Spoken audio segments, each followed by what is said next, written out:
Tanggal 28 tepatnya hari Selasa 28 Juli ya 2020, terhitung harga emas 1 gramnya di angka 894.000 per 1 gramnya. Itu emas batangan lokal ya.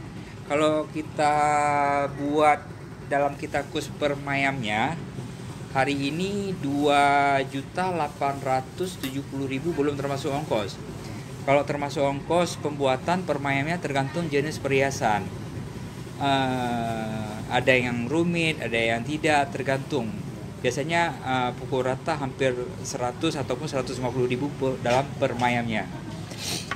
Jadi kalau emas ini naik disebabkan dominannya lebih banyak karena ini ya, maksudnya antara Amerika dengan Cina sudah mulai lebih memanas lagi. Disebabkan ya karena perang dagang, ya masalah konsulat di Amerika sudah ditarik oleh Cina, gitu juga sebaliknya. Negara Cina pun sudah mulai mau berani ya dengan Amerika untuk melawan gitu ya.